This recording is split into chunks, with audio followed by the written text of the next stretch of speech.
Apparently we had a quiz we were supposed to do on Trade Center, but we got too busy with trades.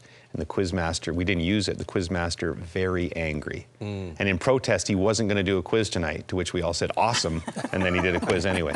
Tonight's game is the first of 3 Toronto-Florida contests that may decide which team finishes first in the Atlantic. Simple question. Who will stand number 1 at season's end 5 weeks from now? Toronto, Florida, or Tampa, Marty? The Toronto Maple Leafs, for me. You look at Tampa, they're very streaky. Florida has all the injuries, so Toronto is firsty. We're all rhyming because Darren Dreger started that earlier in the program, so that's what I got. Cheryl. Florida has the slight edge for me here, and maybe it's recency bias. When you go to back-to-back Stanley Cups, you win in Game 7. It tells me one thing: you know how to win when it counts. Playoff identity. They're hard, they're physical, and the acquisitions they've made with Marchand and Seth Jones just adds to that for me. I'm going to the Toronto Maple Leafs. I mean, they've felt enough postseason pain, and this year feels different, even though we're not at the postseason point yet.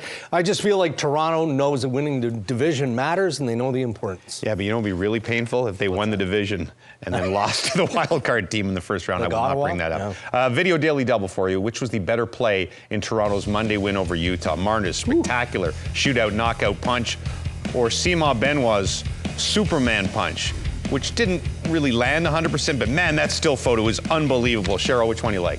Simone Benoit, or shall I say Roman Reigns, James. I feel like I'm O-Dog right now. It's trying to be... But when I think about this, it's so...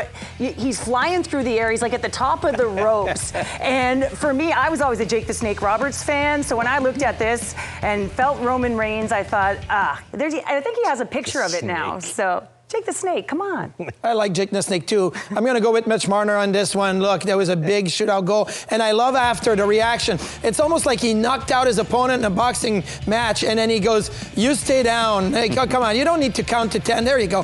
You stay down. I don't care about this, so Marner's knockout. I know, but we're used to seeing the high-end plays from the skilled players, so I'm going with Simone Benoit only because of the spectacle of this thing. Yeah. And imagine trying to pull something like this off when Craig Berube is your head coach. Perhaps one of the best fighters all time in the National Hockey League. Ottawa's Dylan Cozens has unquestionably had the biggest impact of all the trade deadline acquisitions. Who's had the second biggest? Jake Wallman on Edmonton, Luke Schenn on Winnipeg, or Mikko Rantanen on Dallas? Marty. Mikko Rantanen on Dallas. He has looked so different than his 12 games with the Carolina Hurricanes. In just 2 games, he's got 3 points, 2 goals. He only had 2 goals in 12 with Carolina, and you see the joy of playing with the Dallas Stars with Mikko Rantanen, so I'm going to say him. Luke Schenn, the Winnipeg Jets add depth to their blue line. I mean, this isn't tinkering. This is a solid character add. And what makes it unique for me, they thought that they were close to acquiring him from the Nashville Predators prior to the deadline, and then had to deviate to Pittsburgh to actually land him.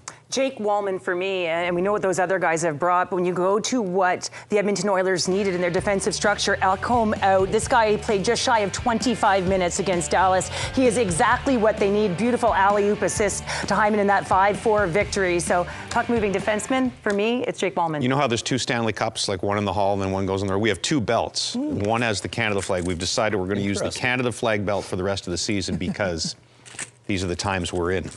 Whenever we can, we will salute it. And on that topic, legendary comedian Mike Myers, one of many Canadians who has been touting us to go elbows up during these trying times. Which current Canadian NHLer is the poster boy for elbows up? Brandon Hagel, Tom Wilson, Sam Bennett, or brand new Panther Brad Marchand, Drakes? All good choices. Brandon Hagel for me, and it goes back to the obvious, and that's the Four Nations face-off, right? And, you know, here's Brandon Hagel taking on Matthew Tkachuk and the big, bad Americans. And last time I checked, Canada won the championship. They did. It's Brandon Hagel for me as well. And the Four Nations face-off social posts that followed the win. The champions as the header, and the group chat with Brad Marchand, Sidney Crosby, you know, the likes of them on it.